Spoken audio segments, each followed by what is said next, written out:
Assalamualaikum warahmatullahi wabarakatuh.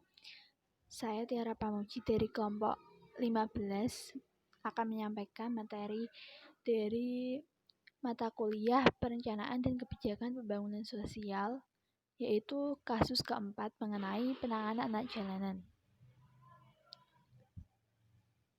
Langsung kita mulai saja, yaitu yang pertama, pendahuluan latar belakang.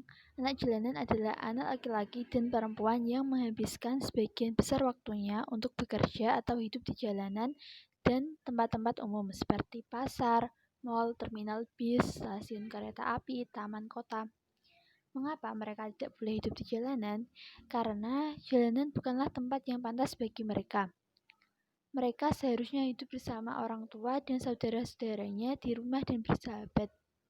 Mereka juga selayaknya bermain dan belajar di sekolah atau di tempat-tempat yang memang pantas untuk itu.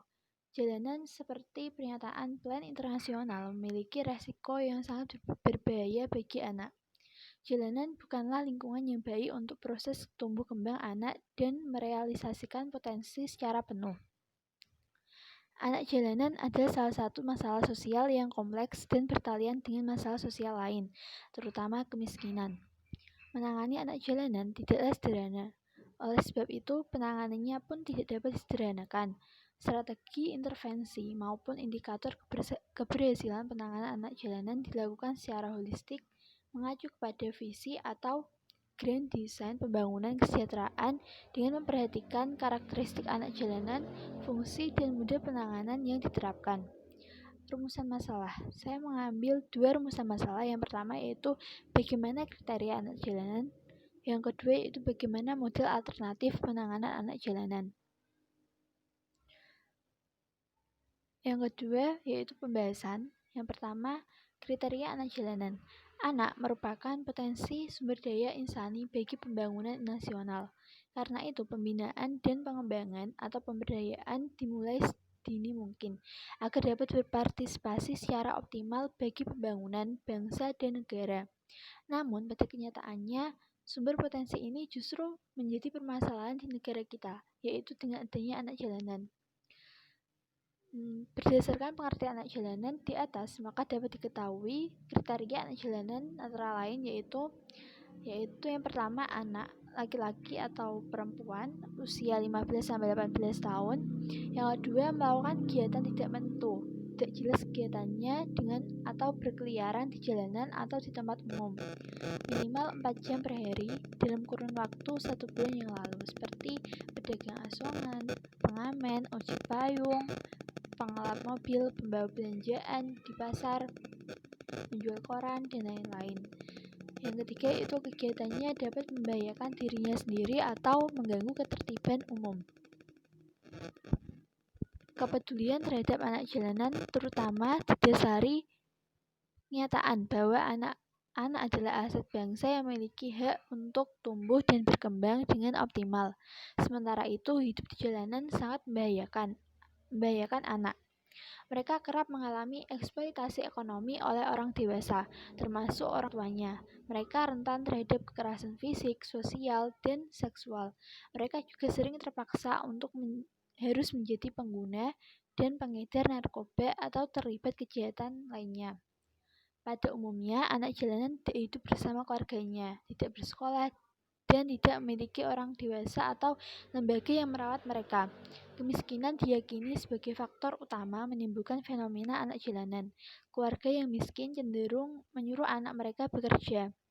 Selain itu, tidak sedikit anak-anak yang menjadi anak jalanan karena keluarga tidak harmonis, ditelantarkan oleh keluarganya, atau karena mengalami kekerasan dalam rumah tangga.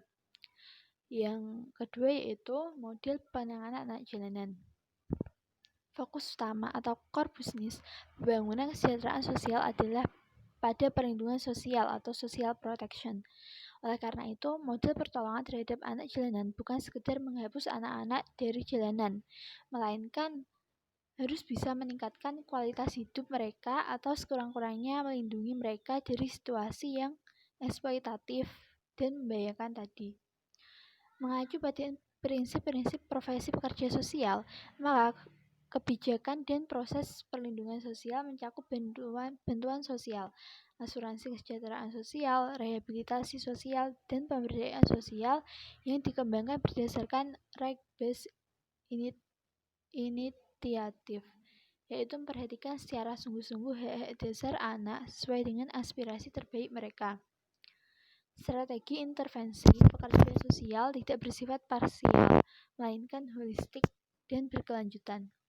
Dalam garis besar, alternatif model penanganan anak jalanan mengarah kepada 4 model, yaitu yang pertama, street center intervention, yaitu penanganan anak jalanan yang dipusatkan di jalan, di mana anak-anak jalanan biasa beroperasi.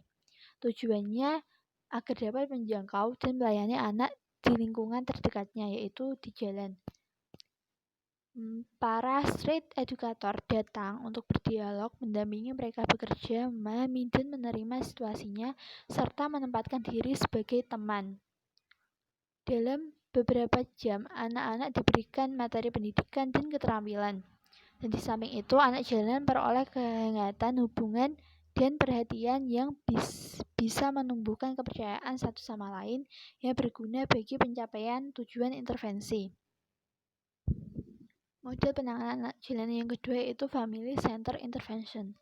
Penanganan anak jalanan yang difokuskan pada pemberian bantuan sosial atau pemberdayaan keluarga sehingga dapat mencegah anak-anak agar tidak menjadi anak jalanan atau menarik anak jalanan kembali ke keluarganya.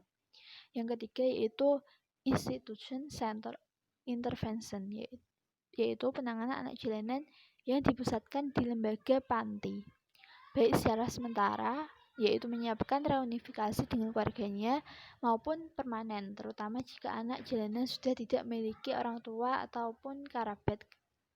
Pendekatan ini mencakup tempat berlindung sementara, yaitu atau drop-in, seperti rumah singgah atau open house yang menyediakan fasilitas panti dan asrama adaptasi bagi anak jalanan. Yang keempat yaitu Community Center Intervention. Penanganan anak jalanan yang dipusatkan di sebuah komunitas, melibatkan program-program community development untuk memberdayakan masyarakat atau penguatan kapasitas lembaga-lembaga sosial di masyarakat dengan menjalin networking melalui berbagai institusi baik lembaga pemerintah maupun lembaga sosial masyarakat. Pendekatan ini mencakup corporate social responsibility atau tanggung jawab sosial perusahaan. Bentuk pendekatan community center intervention yaitu mengadakan penyuluhan tentang cara pengasuhan anak dan peningkatan taraf hidup keluarga serta hal-hal yang berkenaan dengan masalah keharmonisan keluarga. Bentuk ini lebih bersifat preventif guna mencegah anak-anak turun ke jalan dan turun ke jalanan dan memberikan perlindungan yang seharusnya diterima oleh anak. Indikator keberhasilan penanganan anak jalanan mencakup variabel yang dapat digunakan untuk mengevaluasi keadaan sebuah proses atau hasil dari intervensi yang dilakukan terhadap anak jalanan dan sistem lingkungan yang terkait dengannya.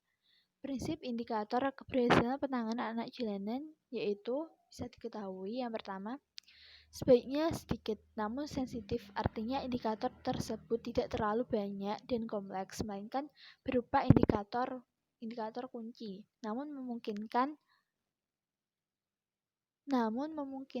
dilakukannya pengukuran terhadap perubahan-perubahan yang terjadi dari waktu ke waktu secara tepat dan akurat.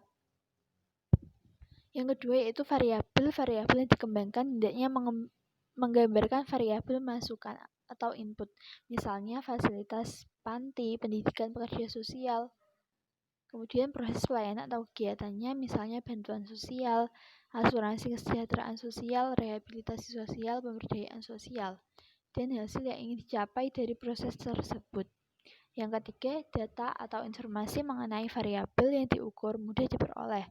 Usahakan informasi yang dikumpulkan berupa informasi yang sulit direkayasa atau dimanipulasi oleh informan. Yang keempat, sejalan dengan model penanganan serta fungsi dan fokus pelayanan dari masing-masing model tersebut, misalnya pencegahan, penyembuhan, dan pengembangan.